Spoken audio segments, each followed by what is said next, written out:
dis donc. Quel temps. C'est bizarre. Tu trouves pas? Oui. What the fuck? What does the fuck say? Oppan Gangnam Style. Si vous voulez faire un deuxième étage, paf, vous pouvez parce qu'il y a déjà une porte pour y accéder. Because I'm better. Et bonjour, bonsoir à tous, bienvenue sur Faut Populatarisme. monter à fond. Populatarisme. C'est mieux quand on nous entend. Et oui, parce que ce soir je suis en compagnie de Loïc. C'était moi que vous avez entendu à l'instant. Voilà, c'était Loïc qui me Loïquait. Et Danusson. Hello. Et oui. Comme le dit Dites bonjour à Game Radio, on est présents ce soir. Voilà, c'est Game Radio qui m'accompagne ce soir Je parce peux que... baisser un peu mon micro, j'ai l'impression qu'il est un peu fort. Excuse-moi, c'était moi. Et ben, on vous souhaite la bonne année à tous. Ah merde, c'est vrai. Parce que c'est la nouvelle année. On est toujours en 2017. Toujours pas en 2016. Ou toujours pas un Peut-être on mois sera- après 2007. Oui, c'est vrai. Comme ça on sera tranquille. On pourra se dire la bonne année jusqu'à la fin du mois. Ce serait pas la première émission de 2017. Exactement. Waouh. Et Ouais, comme ouais. toutes les émissions de populatarisme, on fait bien attention à ce qu'il y a des personnes absentes autour de la table. Voilà, donc dites pas bonjour à Arthur, à Enzo, à Mev bah, qui est Eve. passé la dernière fois, à Seb qui ne pourra probablement jamais passer de toute façon dans une émission. Dites pas bonjour à Monsieur, qui est l'illustre inconnu qui ne viendra jamais peut-être. Bref, Oui, ne dites exactement. pas bonjour à plein de monde. C'est exactement ça. Et donc ce soir, nous allons parler de la série Sherlock Holmes, plus particulièrement Alors, du dernier Sherlock épisode. exactement. Oui, Sherlock, Parce pardon. que Sherlock Holmes c'est une autre série. Oui, excuse-moi. Voilà, je m'excuse publiquement. Je suis prêt à me faire fesser publiquement aussi. Je suis désolé de tout On ce sait que que j'ai t'aimes fait. ça, t'es pas obligé d'en rajouter. Et nous allons aussi parler avec Anusson du film. Star Wars Rogue One. Et oui, Alors, parce c'est qu'il Rogue One Star Wars. En québécois, Star Wars, l'histoire d'un Rogue One. Je sais pas, d'un Rebelle 1. Je sais pas. C'est Voleur 1, je crois, la traduction. Non, je vais aller voir, les traductions québécoises. je vais aller voir sur internet. On rappelle, hein, Dirty Dancing, danse lascive. Faites vos choix. C'est bien, c'est bien, c'est Et bien. donc je vous propose tout de suite de commencer par Moi. lui.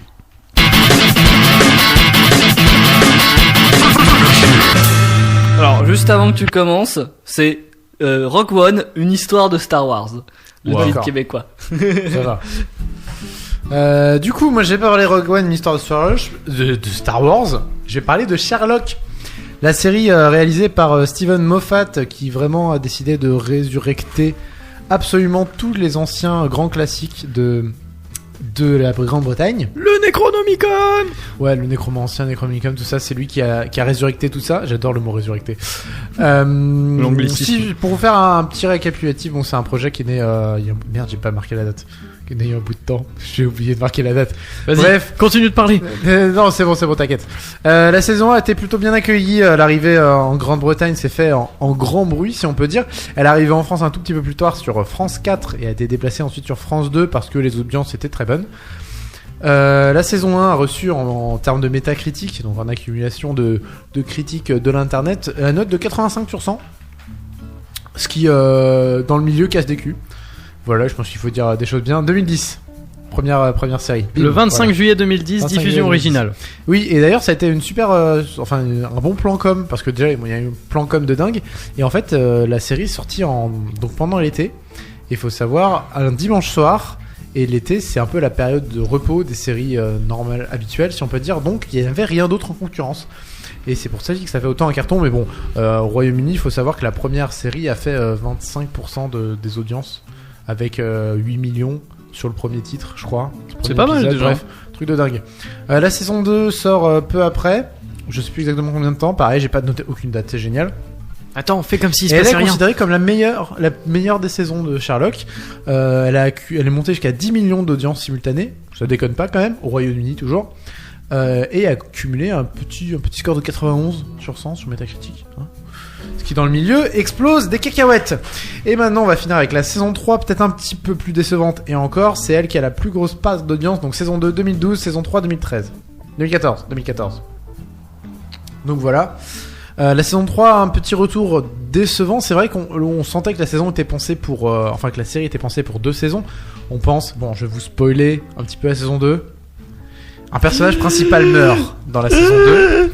Et toute la publicité a été faite autour de ce personnage dans la saison 3, sur le fait qu'il était probablement pas mort. Et c'est vrai que ça fait du mal de se dire il aurait peut-être dû être mort quand même.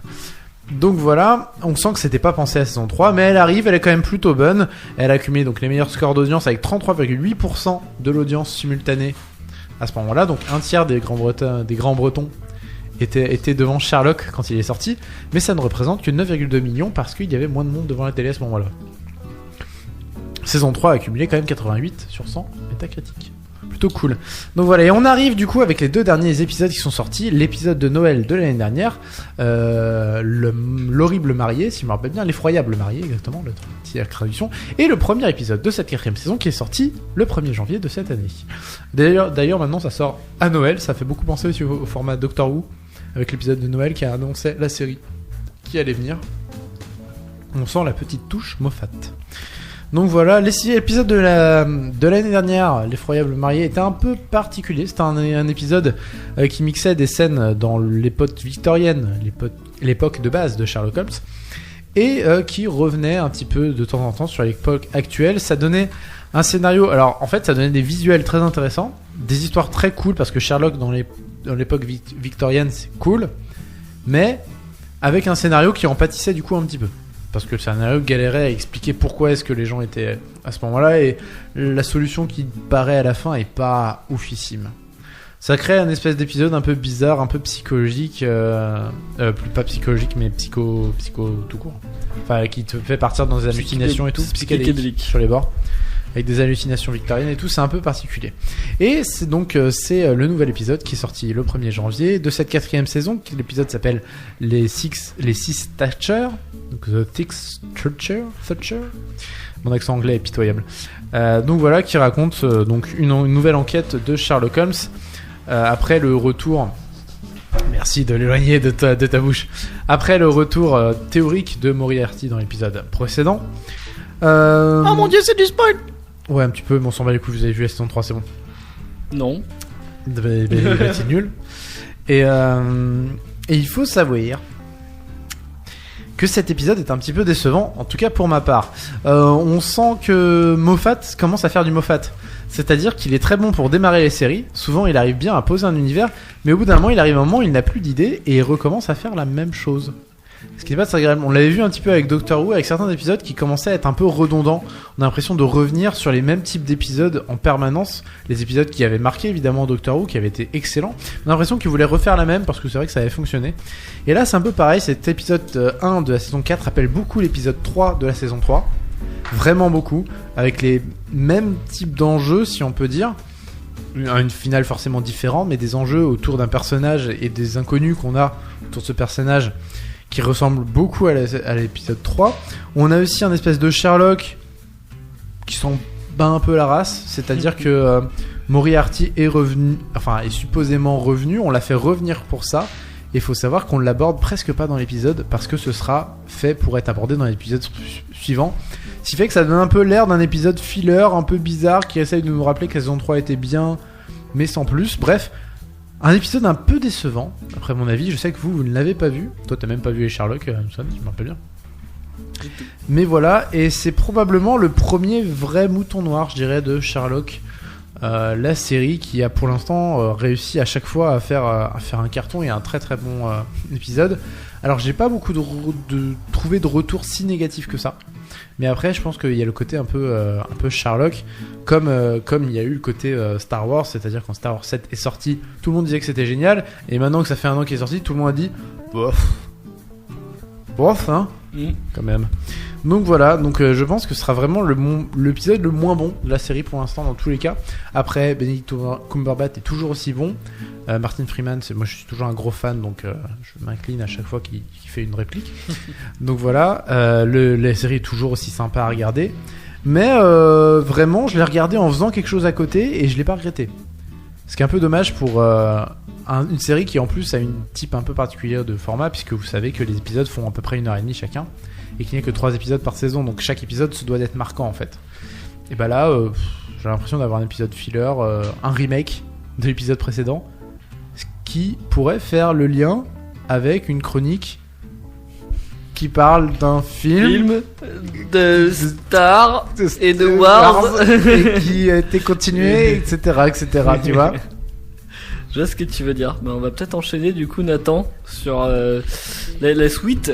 Mais oui, je vous propose tout de suite de passer à la suite avec exactement le même générique. Mais non, il a un générique à lui. J'ai un générique en fait. Non, Si. lui ne pas avoir le générique. Merde, générique avoir disparu. Rip le respect, rip cette émission, rip tout. Bon, on va faire sans générique. Écoutez, voilà. Non, je ne veux pas de générique. Je ne veux Nous- pas Nous sommes le de générique. Bonjour à nous sommes. Voilà, merci, c'est mon nouveau générique. Et cette semaine, je vais vous parler de Star Wars.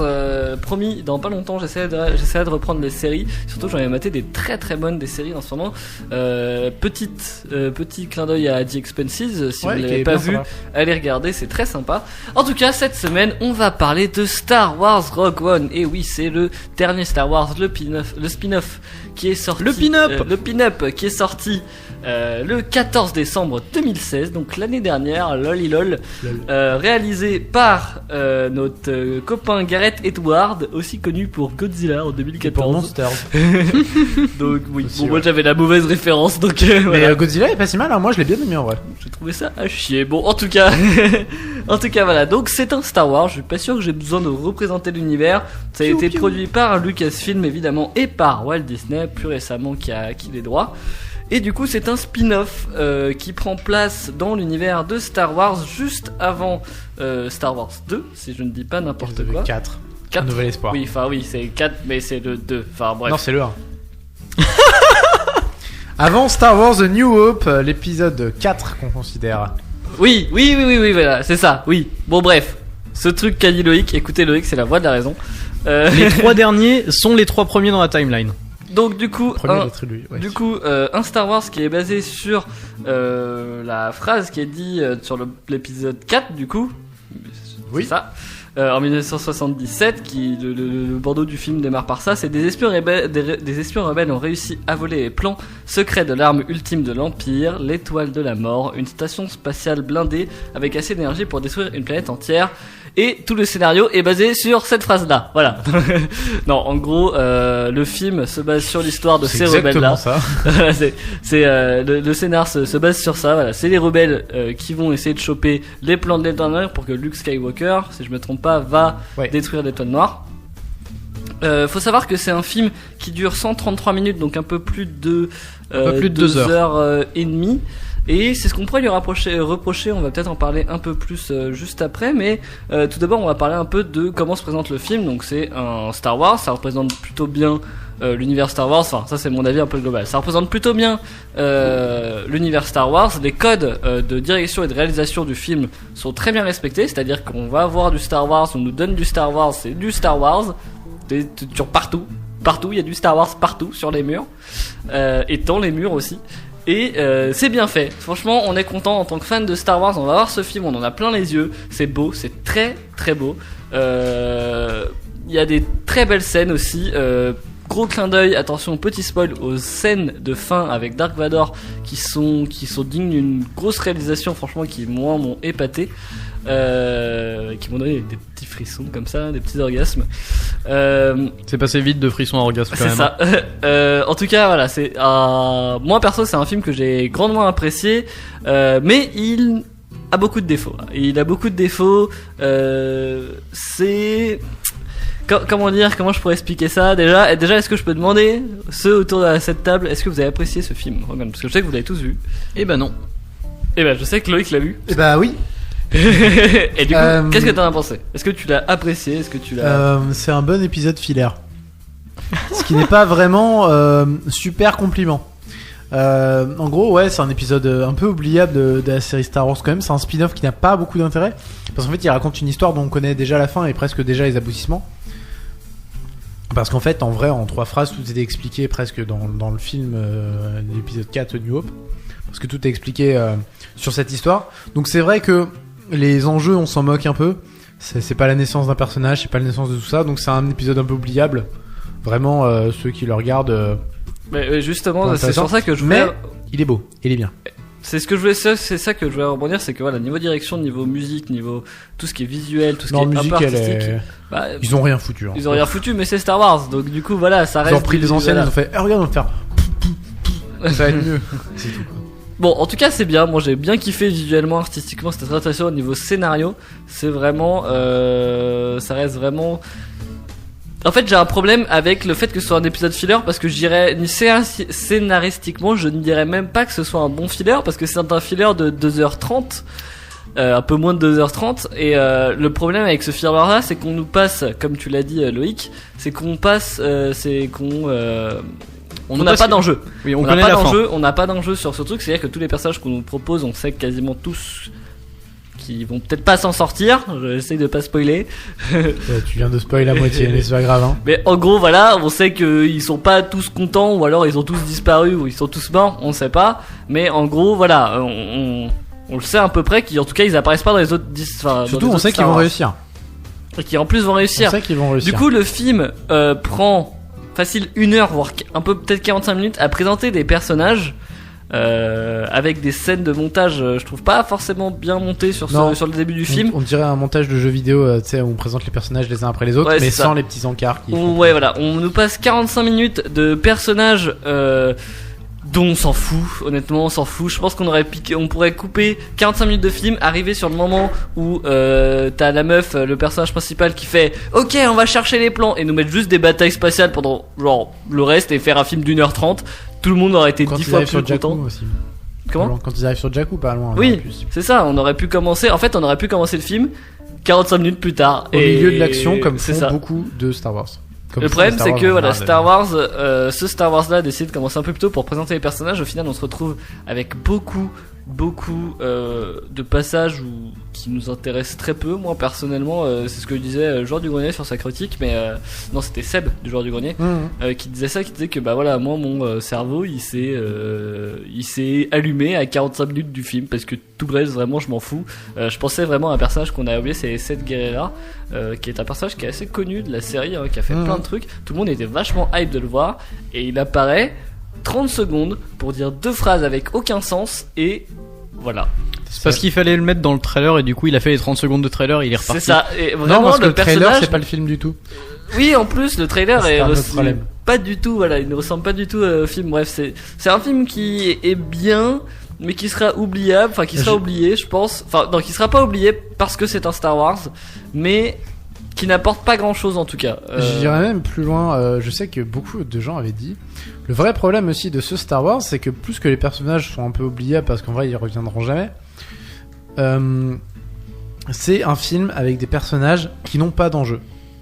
Tous les personnages, quand tu regardes, la fille veut retrouver son père. Vous allez voir assez vite qu'elle s'en bat un peu les couilles en vrai. Dans l'idée aussi, elle fait un espèce de 180 aussi sur. Oui, enfin, c'est une espèce de girouette, quoi. une girouette ambulante qui tourne, c'est cool. Non, puis elle vraiment, elle a un enjeu qui est peu intéressant au final parce que retrouver son père c'est bien, mais son père on s'en bat les couilles. Ouais, je pense que elle a le syndrome des nouveaux personnages de science-fiction actuellement, c'est-à-dire qu'on n'aime pas leur donner le côté en mode ouais, je veux être un rebelle et je veux sauver le monde et tout. On leur donne le côté ils ont pas le choix, donc ils le feront parce qu'ils ont pas le choix en fait.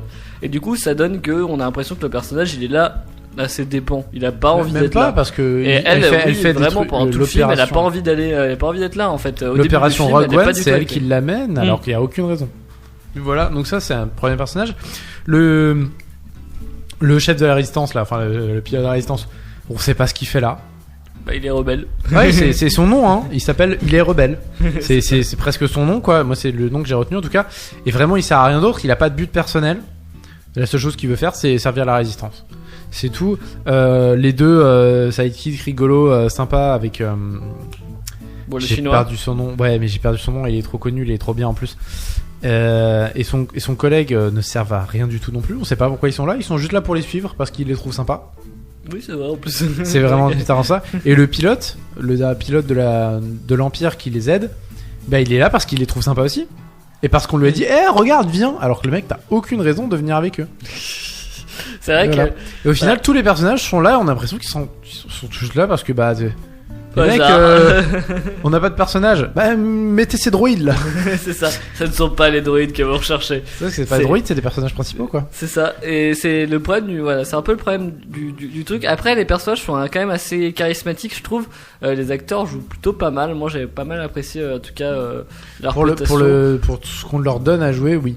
Oui, voilà. Mais en même temps, tu peux pas trop leur donner quoi que ce soit quand c'est aussi. C'est pas très rempli. On va parler peut-être de ce qui est positif dans ce Ah, film mais il y a des pour trucs finir cool, cette hein. chronique T'en as parce dit que aussi, hein. moi c'est un film que j'ai adoré. Vraiment il y a des scènes, voilà pour spoil comme un gros sale, donc si vous l'avez pas vu, bah tant pis, arrêtez d'écouter. Bouchez-vous les oreilles, faites la la la la la. Il y a une scène par exemple où il y a c'est un ATT, enfin tu sais c'est des gros trucs à quatre pattes là qui arrivent sous la brume et tout. Celle-là elle est trop stylée. Vraiment on a une scène de débarquement sur la plage de Star Wars quoi, sauf que là c'est pas Normandie, c'est Star Wars et c'est stylé franchement, c'est ce que disait, voilà, encore une fois c'est ce que disait le JDG, c'est que on n'a jamais vu autant de guerre dans un Star Wars. C'est-à-dire que on ressent bien l'aspect guerre, c'est-à-dire que c'est pas sexy as fuck la guerre sur ce Star Wars là, il y a pas mal de morts. Il y a pas mal de scènes où on voit des gens qu'on aime bien, ou des héros qui ont l'air stylés, qui ont l'air d'avoir une histoire derrière, qui meurent pour la guerre. Et je trouvais ça vachement intéressant. Je suis tellement pas d'accord parce que l'épisode 5 par exemple, avec la bataille de Hoth, elle rigole pas aussi. Hein. Oui, peut-être ça. Mais moi je trouve que quand même il y a un aspect vachement dark sur celui-là, et apparemment il a même été coupé parce que, enfin il a été remonté parce qu'il Disney le trouvait trop dark. Mais vraiment il y a des scènes qui moi je trouvais vachement bien foutues. Petit tiquage sur les gens qui critiquent pas mal de films aussi, c'est qu'il y a pas mal de gens qui ressortent que il y a la CGI sur le méchant là, sur un des méchants, Grand Moff Tarkin. voilà c'est ça. Et il y a de la CGI sur Leia que perso franchement dégueu. avant même, non, mais même sur Leia franchement elle apparaît 2 secondes, et avant que je le dise sur internet je l'avais même pas vu. Si quoi. elle est, sur Leia elle est dégueu. Si tu fais attention, si tu clignes pas les yeux au moment où ça Franchement bouge, je l'ai même pas elle est vu, elle vraiment apparaît dégueu. 20 secondes quoi, genre Et 20 sur le secondes top Grand chrono. Moff, après le Grand Moff, je suis moins je suis moins problématique parce que c'est un personnage qui devait revenir et je l'aime dans ce film là, il est bien. Et moi personnellement ça me dérange pas tant que ça de me dire j'avais un peu l'impression d'avoir un personnage de dessin animé de temps en temps parce que je voyais les petits défauts qui faisaient que tu avais l'impression d'être par exemple dans le film Les Indestructibles, Ouais. tu sais, le même type de personnage, c'est-à-dire peut-être un peu trop lisse. Ouais, mais au mais final, après- qui était très humain dans ses expressions, mais un peu lisse, qui fait que tu dis ah c'est pas un vrai. Ouais. Mais ça me dérangeait pas. Moi ça m'a genre vraiment pas dérangé parce que vu que dans l'univers il y a plein de trucs qui sont modélisés 3D, je faisais pas, tu sais, genre à côté des aliens ça me tiltait pas plus Ils que sont pas ça. modélisés les aliens en général. Ils sont grimés. Oui, non mais je veux dire c'est, Mais oui, je puis veux dire voilà mon disbelief, c'est le fait le truc qui fait que je crois à l'univers alors que bah il y a des gens avec 3 boobs et 2 tentacules sur la tête. Non, Ça marchait puis aussi avec ce personnage là quoi, ils avaient pas le truc qui me posait. Moi, ah, ça me c'est sortait pas vraiment du film, pas trop en tout cas. Je me disais ah oui, c'est vrai que c'est pas le vrai, mais il est mort, c'est pas grave. Enfin, il fallait bien le remplacer et j'avais besoin de ce personnage et j'aimais qu'il soit là. Et vraiment, ils auraient pu mettre même un dessin animé pour ce personnage. Ça m'aurait pas tant dérangé que ça, tu vois. Juste parce que le fait que ce personnage existe. Alors était vraiment un important. personnage en 2D ça aurait été compliqué. Ça aurait été un peu bizarre. Mais un beau truc de BD, ça aurait été bien. Il apparaît sur un fond vert. Ouais, tu vois, là, c'est le problème que j'ai là, avec ce film. Là, on a Nathan qui nous a mis l'affiche. C'est que je regarde les personnages et je ne me souviens absolument d'aucun nom. Ouais, mais après, c'est parce que je retiens pas les. Je crois que c'est Jean, l'héroïne. Et pareil, mais je retiens pas les noms, c'est tout. Mais Et c'est Louis Jean, je crois. Ouais, parce qu'en fait, je la confonds avec Ray parce qu'elle ressemble Ouais, beaucoup mais trop carrément, avec clairement. Ray. Et je suis assez. D'ailleurs, c'était une polémique qui était sortie. Il y a eu beaucoup de personnes qui ont dit ouais, Star Wars 7 et suivante, c'est bien. On met des femmes en avant parce que voilà, c'est pas un truc. Mais faut se rappeler que si je me rappelle bien, la première trilogie, il y a Leia qui est loin d'être une femme faible, qui zigouille pas mal le Stormtrooper à elle toute seule peinard, tu vois, et qui met des baffes absolument à n'importe qui. Et dans l'autre, Padmé est loin aussi d'être une femme faible. Les personnages féminins ont toujours été intelligents. Après, on a pas, c'est vrai qu'on Dans a Star pas, Wars. on a jamais vu de Jedi. femme. Si, dans Star Wars, Dans Star Wars, quand l'ordre 66 est exécuté, il y a 2 ou 3 Jedi. Oui, femmes qui non, sont mais mortes jamais aussi. principal, tu vois. Principal non, mais regarde le nombre de Jedi principaux. Bah, Il y en a au niveau 3 des 4 hommes, hein. ouais, mais il y a quand même des hommes. Oui, enfin il y a une chose, Yoda. Il Oui. y a Obi-Wan et son apprenti, il y a Luke, c'est vrai, et il y a peut-être Mace Windu. C'est tout. Mm. Mais après, dans les Ouais. personnages secondaires, le conseil est constitué de deux membres féminins, je crois, par exemple. Donc voilà quoi. Certes, les personnages féminins étaient peut-être pas mis en avant, tu vois. Non, puis même, moi je trouve que Rey est assez charismatique. J'aime bien son design. Après, le personnage en soi, sur son univers ou quoi que ce soit. Alors juste, j'aime bien son design. Tu parles d'une femme. Non, mais si, de design, Non, mais elle est habillée de donc, son au personnage, habillé. à la Oui, base, mais- c'est un personnage de comique On ou dit- même bon, de par scénario, quoi. J'aime on bien dirait- son design. Quand je dis j'aime bien son design, c'est pas ce caractère. C'est pas elle qui joue, c'est pas l'actrice. C'est visuellement Si, j'aime comment elle est bien- représentée. J'aime bien l'actrice, je la trouve belle ou quoi que ce soit. C'est pas ce que j'ai dit. J'aime bien son design, c'est-à-dire que j'aime bien comment sont faits ses vêtements. J'aime bien quelle arme ils lui ont donné, comment elle réagit, c'est quoi ses mimiques, tu vois. C'est le design du personnage. Si j'aurais dit j'aime bien le design d'Anakin, Ce qui n'est c'est pas un vrai. homme. Mais non, il est vraiment à chier celui d'Anakin. Oui. Mais voilà, c'est. D'Obi-Wan. Je sais très bien qu'il y a une personne derrière ce personnage, mais je parle pas d'elle, je parle du personnage en Voilà. soi. Mais pour finir un peu sur Rogue One, c'est beau, c'est super sympa à regarder. Et c'est probablement un des films. C'est un film Marvel. Alors pour faire un cross sur Game Radio, ça m'a donné le même goût de bouche que Star Wars Battlefield. Ouais, Tu le vois, dernier Battlefront. Ouais. C'est-à-dire que Il est creux, mais il est beau. c'est creux, ouais. Il donne Mais grave t'es là envie. et genre t'as plein d'étoiles dans les yeux, mais tu te dis c'est dommage. Pour moi, c'est un Marvel actuel. Ouais, voilà. C'est-à-dire que tu creuses un tout petit peu, tu dis c'est pas bien. Parce que le scénar manque un peu de cohérence avec la suite. Parce que tu te dis par exemple que la flotte rebelle dans le 4 elle est assez importante. Là ils ont perdu les 3/4 de leur flotte en faisant un assaut débile. Bref voilà quoi. Vous verrez la scène de bataille, mais quand ils disent scène de guerre, c'est une vraie scène de guerre. Il y a vraiment deux camps bien armés si on veut dire quoi. Et même il y a des images magnifiques, il y a des choses super, mais dès que tu creuses un peu tu fais oh c'était pas bien. Mais ça va parce que ça se laisse regarder. Contrairement au 7 qui en plus était pas bien, pas beau visuellement. Il apportait pas grand Ça chose. fait trop visuellement, le 7. longtemps que je l'ai pas vu. Le 7, après le 7, c'est vrai qu'il avait clairement des problèmes de montage déjà. Je trouvais que la première partie du film est longue. La deuxième partie du film est. Et longue aussi. Hein. Ultra longue. Elle est un peu moins longue, mais elle est Et pas puis, si intéressante que ça, Et quoi. les personnages, surtout que là, on a un spin-off avec des personnages pas incroyables, mais où on s'en moque. Parce que ces personnages ne reviendront Après, pas. gros Alors que point dans le fort, 7, tous les personnages sont faits pour. un truc survivre. que font tous les personnages et que j'ai trouvé ça génial, c'est le retour de la force telle une religion, en gros. Ouais, et le retour de la force, même en général, c'est-à-dire de la vraie force, pas du pouvoir magique de la force. Voilà, c'est pareil en mode j'ai la force parce que C'est- bitch, Actio Patronum.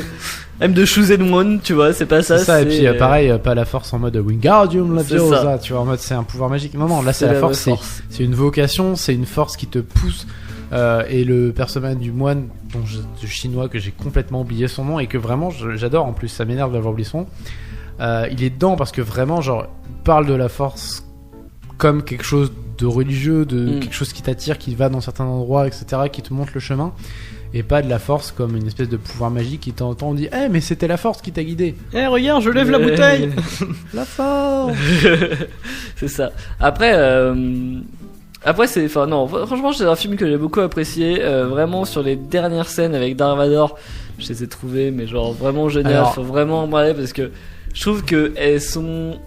C'est vraiment du fan service, mais c'est du fan service qui te fait kiffer. Il y a plein, vraiment, ouais, c'est des scènes que j'ai adorées. Moi j'ai Ça, vu les juste scènes de une bataille, limite sur Dark Vador. Il roule du popotin Et quand il marche. ben justement. Et vraiment, c'était pas bien. Hein. J'étais comme ça, je fais c'est pas Dark Vador, regardez, il roule du cul. Pourquoi tu regardes le cul de Dark Vador aussi? Non mais je sais pas, il avançait tout droit en fait, et tu voyais les hanches passer d'à gauche à droite. Alors que normalement, Dark Vador quand il avance, t'as l'impression qu'il c'est Il genre- flotte un peu. Limite, il bougerait pas quoi son corps. T'as vraiment l'impression que c'est une espèce de masse qui avance vers toi. Et là, il roulait un peu du fait. Pas du tout. Fais attention à ça, mais genre. Mais du coup, ça m'a sorti Vraiment complètement pas du Dark du Vador. C'est comme ça, je fais c'est pas le même dedans. Vraiment pas. Il a pas la même carrure, il a pas la même prestance. Et j'étais un peu déçu. Après, ouais, il y a eu 2-3 plans bien iconiques de Dark Vador qui sont plutôt intéressants. Bon, en tout cas, voilà, un avis plutôt positif. Si vous pouvez aller le voir, on vous le conseille carrément. Enfin, en tout cas, moi je vous le conseille. Même malgré tous ses défauts, c'est quand même un bon film à aller voir. Et Alors, si vous aimez les vaisseaux, faites-vous plaisir. ah ouais, bah là, ouh. petit détail, hein, c'est un film qui a obtenu des notes plutôt bonnes. Par la, Je pense par la qu'ils vont critique. descendre. Je pense que ça va descendre ça aussi. va descendre tout Pour au moins, elle doucement, tourne autour de 4. sur 20. Alors, Star Wars 7. Je n'avais pas trouvé une seule critique négative quand il est sorti. Il est vrai. Aujourd'hui, la majorité des personnes disent que Star Wars 7 est un échec. Parce qu'on n'avait pas de comparatif en fait. Parce que entre la trilogie. Même avant la sortie de Rogue La One. trilogie qui était trop vieux film pour comparer. Fais gaffe à ce que tu dis. Hein. Et non, mais tu peux pas comparer les derniers. Si. Ils ont été refaits en Blu-ray et tout, mec. Hein. Oui, non, mais au niveau de la scène de combat, comment marchent les trucs et tout ça. Et que la prélogie c'était le Attention. gymnaste chinois sur les combats, quoi, où il sautait de partout. Fais gaffe vraiment à ce que tu dis. Hein. Il y a des gens dans tous les bords qui vont te péter à la gueule. Hein. Bon, moi, quand même, je trouve que c'était durement comparable et que Rogue One, du coup, apporte un truc. Ultra comparable et le 7 était nul, même en comparaison de tous les autres. C'était le pire Star Wars de l'histoire de Star Wars. Je ne suis pas d'accord. Si. Bah alors, je suis d'accord que c'est pas le meilleur de Star Wars. Je dirais pas ce qu'il y a le pire. De loin. Mais je suis pas sûr que c'était comparable vraiment parce que c'est plus le même public, c'est plus les mêmes personnes, c'est plus la même situation, c'est plus les mêmes producteurs. Donc, Mais ça reste un film mauvais, hein. Mais ça reste un film de merde. Ah, mais ça reste le pire de tous les Star Wars. C'est donc sur cette parole très sage que nous allons nous arrêter. J'ai fini par détester ce film en fait. Ouais, je sens le sel, tu vois. Mais moi je suis pas si mal apprécié que ça. Enfin bon, bref. En tout cas, bah merci, Nathan. Nous allons donc nous dire au revoir. Au revoir. Jouer à Pulsar, parce que c'est bien.